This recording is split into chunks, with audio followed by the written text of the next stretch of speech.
Encuentros con propósito, mi nombre es Mónica Samamé y les hablo desde Canadá. Hoy tenemos el orgullo y la oportunidad de poder hablar con el doctor Alonso. Vamos a tener la conversación acerca de ese tema tan importante que es para todos los pacientes y familiares que vivimos con fibromialgia y dolor crónico. Buenos días, doctor Alonso. Buenos días, Mónica. Gracias por tenerme aquí y quería reiterarte el agradecimiento por poner en perspectiva estos temas. Son bastante importantes y agradecerte también por la respetuosa forma en la que solicitaste esta entrevista.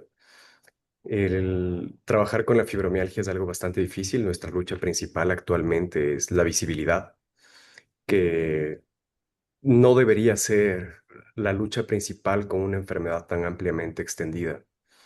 Y el poder empatizar con las personas que sufren de esto, el primer paso que debemos hacer es poder explicar qué es lo que están sintiendo. Yo soy médico en terapia del dolor. Tengo formaciones de cuarto nivel en diferentes áreas de terapia del dolor en la práctica clínica y en neurociencia. Mi formación principal es justamente en manejo del dolor crónico. Llevo trabajando los últimos 5 años alrededor del cannabis medicinal en investigación científica. Cuando hablamos de cannabis medicinal es muy fácil empezar a relacionarlo con alternatividad. Yo no soy un médico alternativo. Todo lo que yo hago es basado en evidencia científica 100% y de hecho es la forma en la que nosotros proyectamos el abordar al cannabis medicinal y a cualquier otra herramienta terapéutica desde la evidencia científica. Em, He pasado este tiempo trabajando principalmente con fibromialgia, que eh, se terminó convirtiendo en mi foco de investigación sin que lo buscara. Yo atendía a mis pacientes y durante mucho tiempo terminaba mis días de consulta con una sensación de frustración e incluso culpa, porque principalmente aquellos pacientes con fibromialgia han pasado por un viacrucis de terapeutas que siempre me representó una sensación de injusticia hacia ellos. Entonces, esto me obligó a buscar una formación más profunda en esta área específica, dejando de lado algunas otras cosas que son importantes en terapia del dolor, pero el propósito que tomé con la fibromialgia principalmente me llenó de forma humana, no solamente de forma profesional. Entonces, encontré afortunadamente mi llamado. Yo tenía toda la idea de que era alrededor de la investigación científica y del cannabis, que siempre me pareció bastante disruptivo y para mí la ciencia es de eso. Pero la fibromialgia, al ser tan incomprendida y al representar un faro de dirección en esta pequeña zona del planeta en donde yo me encuentro, ha sido algo que me ha llenado mucho más que, puedo decirlo con toda tranquilidad, todas las investigaciones y artículos en los que he participado. Aquí en Canadá existe en la clínica especializada para el cannabis, especializada para el dolor crónico, que son para los pacientes que llegan pues con dolores ya terminales del cáncer, lupus, fibromialgia, en mi caso que era fibromialgia severa, que ya habíamos avanzado por diferentes tratamientos, entonces ya necesitaba otro acompañamiento. Yo me he especializado el sistema endocannabinoide, que es un sistema que tenemos no solamente todos los humanos, sino prácticamente todos los animales vertebrados, Ujú. que es profundamente olvidado en el mundo académico, a pesar de ser uno de los sistemas de comunicación celular más grandes que tenemos en nuestro cuerpo. Y solamente porque tiene este nombre de endocannabinoide, que lleva este nombre no porque sea creado por la relación con el cannabis, sino porque responde a moléculas que tienen una conformación bastante similar a las que tiene la planta del cannabis. Pero es un sistema que existe desde que evolucionamos nosotros a primates. Es un sistema que tiene relación con prácticamente todos los procesos fisiológicos de nuestro cuerpo, desde alimentación, sueño, hasta la reproducción. Entonces, es, desde mi perspectiva, irresponsable no estudiarlo, solamente por un prejuicio que se puede tener a alguna herramienta que se puede utilizar, porque el cannabis no es nada más que eso, es una herramienta más que debería estar en el gabinete de todos los profesionales de la salud porque tiene muchas aplicaciones terapéuticas. No es mágico, no podemos decir que cura, pero puede mejorar mucho la calidad de vida de muchas personas. Terapia del dolor es una de las más claras y los niños con epilepsias refractarias o resistentes a tratamiento son otras de los cambios de vida más importantes que podemos ver con el uso del cannabis medicinal. El Parkinson también es una condición que el cannabis representa una gran ayuda, no en todos los casos, no en todos los síntomas del Parkinson, pero sí mejora definitivamente la calidad de vida de los pacientes. En mi caso a mí me costó, doctor, también. Yo no quería decir, no, yo cómo voy a tomar cannabis, porque inmediatamente pues uno piensa, ¿no? Pero aquí en Canadá, bueno, mi esposo es canadiense decía, pero si vamos a hablar de drogas, tú vives con drogas, con todas las drogas que tomas. Entonces, ese simplemente es otra medicina, ¿no? Y es completamente cierto, y sí, ayuda, es un apoyo muy grande, es un apoyo muy, muy, muy grande para poder ¿Cuánto continuar. tiempo llevas utilizando cannabis para tu fibromialgia, Mónica? Ya empecé en el 2015, ya 10 años. 10 años, es una buena cantidad de tiempo. Sí. Supongo que está relacionado con lo que te has llevado a tener este tipo de espacios. Siempre hay una Exacto, historia detrás, siempre hay una historia detrás de exacto. generar este tipo de espacios. Me llevó, bueno, le voy a contar un poco de mi historia. Me llevó uno de que tuve que primero cerrar mi negocio porque la enfermedad no me lograba, no podía mi cuerpo. Después intenté diferentes alternativas online de ventas, ¿no? Y me fue bien, pero nunca he podido completar nada en sí porque cada día es nuevo. Yo puedo tener planeado algo y mi cuerpo no me responde tal como uno quisiera, ¿no? Entonces, eso me limita mucho y es la frustración. Y cuando me metía en los grupos, veía también a señoras, a señores, a jovencitas de 16, 17 años. Y yo dije, no, tengo que contarlo para que quizás esas personas al oírme sepan que sí, no están solas, somos muchos, muchos, muchos en el mundo que vivimos con esa condición y que todavía somos mirados con, nos juzgan o no nos creen, es la realidad. Y por eso quería hablarle acerca de eso, que usted qué opina acerca del diagnóstico, ¿no? Porque el diagnóstico es, por ejemplo, aquí en Canadá, nosotros, a mí se demoraron 8 años en encontrarme el diagnóstico. El proceso fue tan largo, fue tan doloroso. Bueno, voy a ir tomando por partes con lo que me has compartido y te agradezco bastante. Primero, lo más usual es que las pacientes, porque en su gran mayoría son mujeres, lleguen después de entre 2 a 9 años de haber pasado por un proceso de diagnóstico. Me ha pasado con mucha frecuencia. Y también pasa el otro caso que mencionas, que en 3 meses o menos se les ha dado un diagnóstico adecuado. Cuando se sabe diagnosticar, se puede hacer, ¿sí? Desgraciadamente, la fibromialgia no es conocida a profundidad por médicos en atención primaria por su frecuencia, que si bien está en aumento, no es de las condiciones que vamos a aprender a manejar en atención primaria de salud como gripes y diarreas, que es lo común, ¿sí? Ahora,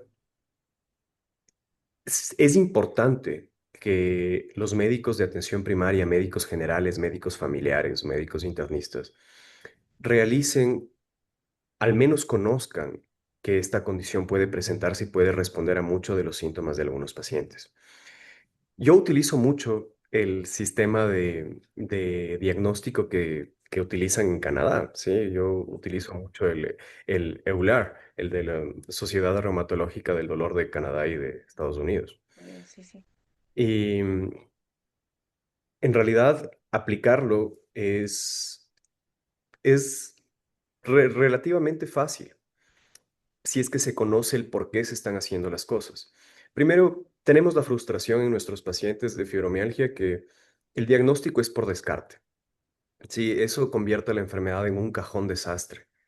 Entonces tenemos que saber qué no es para poder no atribuirle los síntomas de la fibromialgia.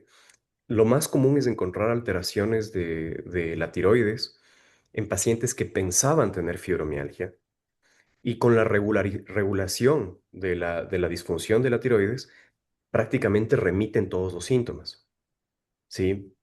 Existen situaciones que son reales y que en este contexto es difícil ponerlos en visibilización porque pasa justamente lo que mencionas, que se disminuye la credibilidad del paciente y de lo objetivo, de lo real que es la fibromialgia a nivel de nuestros nervios. Pero sí es real que existen enfermedades que son psicosomáticas dolorosas. Personas que tienen trastorno de estrés postraumático pueden tener dolores que son que son que son de origen psicológico.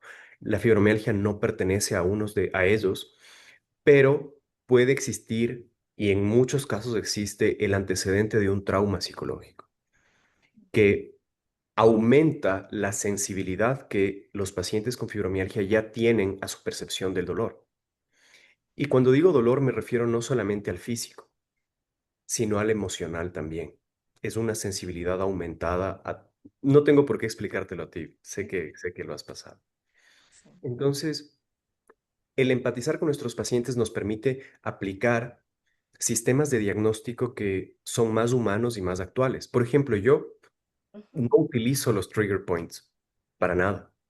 Ya, Me parecen inhumanos en pacientes que tienen fibromialgias severas. En fibromialgias que tienen una presentación de síntomas más relacionados con fatiga crónica, con disminución de capacidad cognitiva y no tanto con el dolor generalizado, pues nos permitiría evaluar que no hayan temas de artritis reumatoidea o de otro tipo de enfermedades inflamatorias.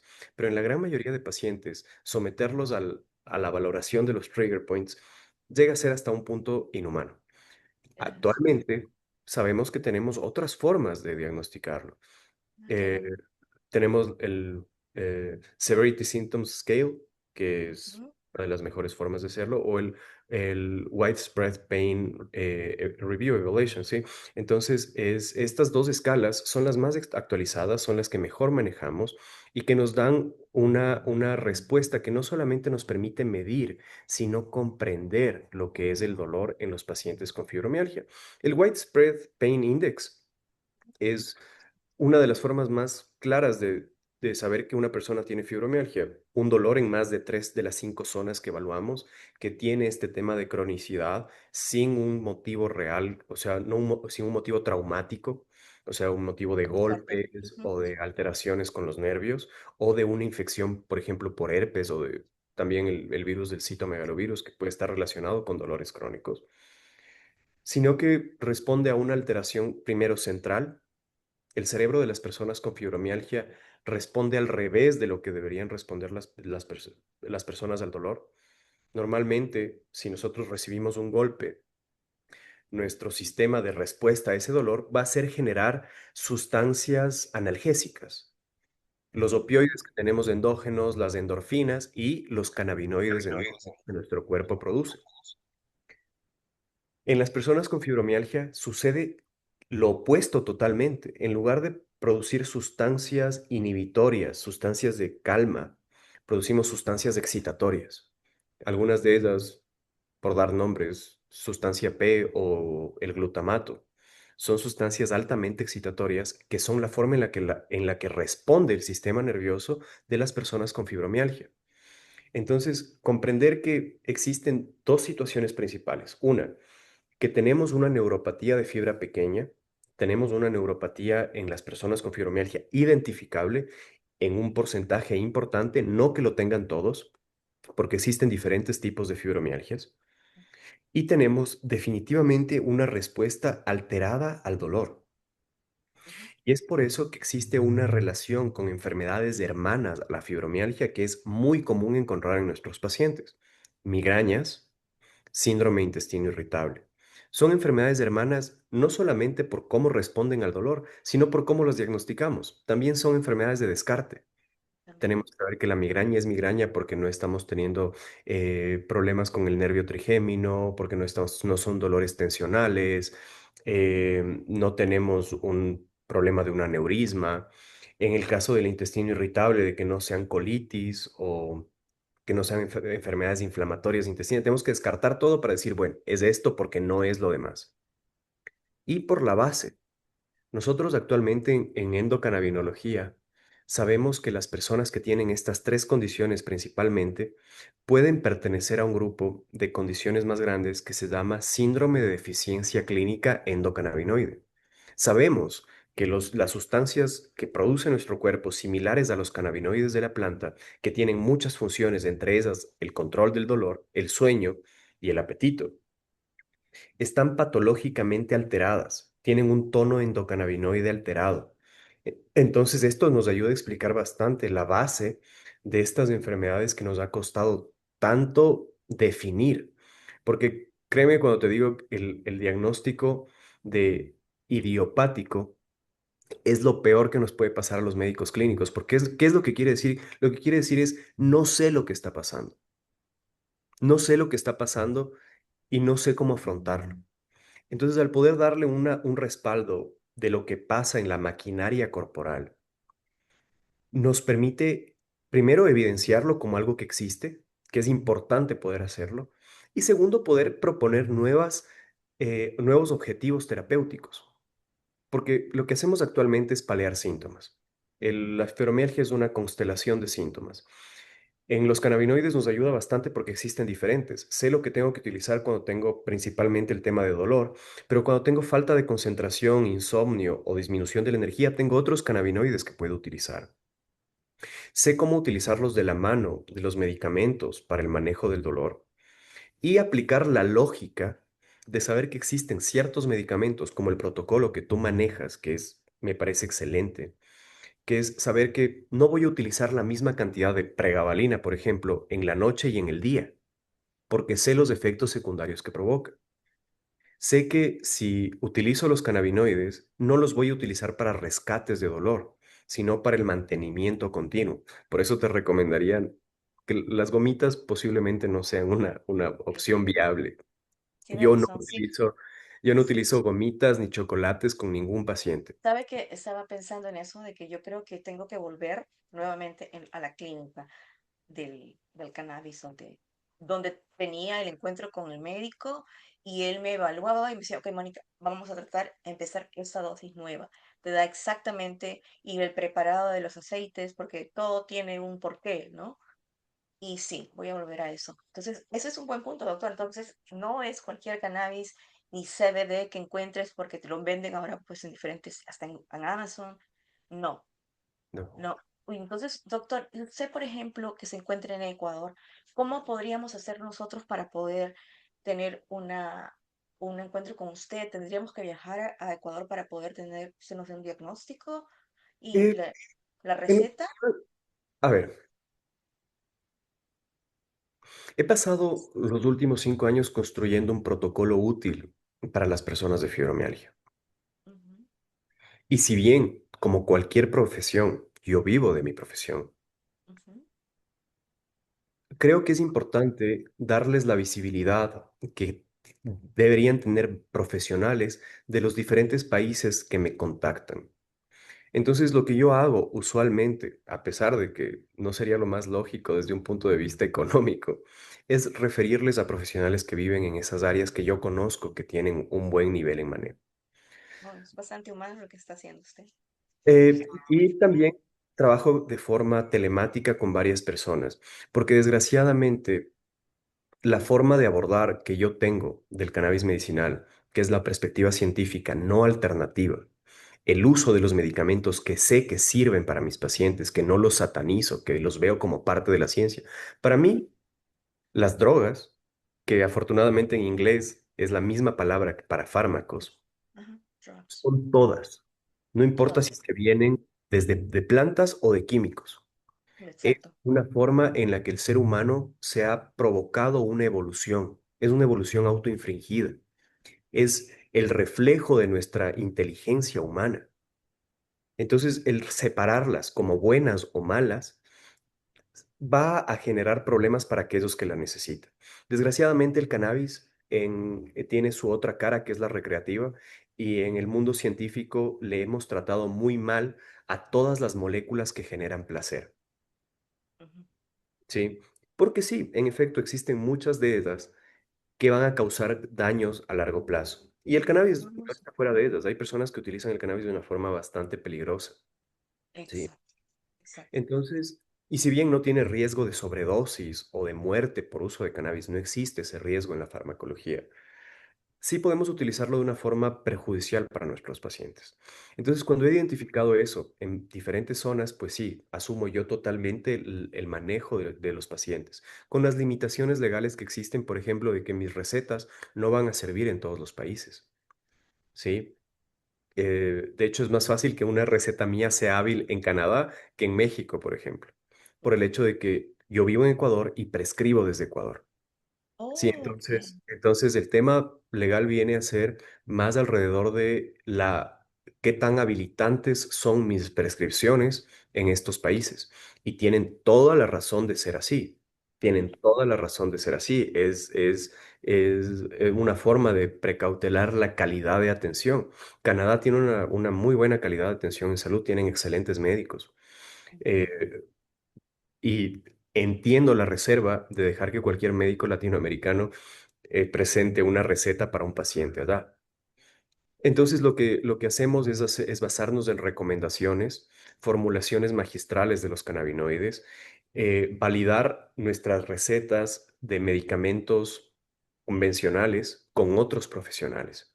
Entonces lo que yo hago es trabajar de esa manera, intentar derivar a mis pacientes si es posible con un profesional que esté cerca de ellos, porque la fibromialgia debe manejarse de cerca. El éxito del manejo de la fibromialgia es la comunicación médico-paciente. No es en un solo protocolo de tratamiento con el que te dejo y no te vuelvo a ver en años. No, es un continuo feedback que tenemos entre el paciente y el médico en el cual vamos a generar un protocolo individualizado y personalizado para el manejo de la fibromialgia. Eso es lo que he intentado trabajar en estos años. Y puedo decir con modestia aparte que lo he logrado. Es Fabuloso. evidente en mis pacientes que se les ha devuelto una calidad de vida, se les ha devuelto un deseo de afrontar la vida como un reto nuevamente, no solo como sobrevivir. Eso ha sido Exacto. algo que ha justificado por completo mi existencia en este planeta. Gracias por acompañarme en este primer episodio. La conversación con el doctor Alonso me recordó por qué empecé este proyecto. Porque vivir con dolor no es fácil. Y porque necesitamos espacios donde nos hablen con claridad, con evidencia y con corazón. Yo también vivo con fibromialgia y sé lo que es buscar respuestas. Por eso este podcast existe, para que nadie tenga que caminar sola. Te espero en el próximo episodio de este capítulo, Cannabis medicinal y fibromialgia en Encuentros con Propósito.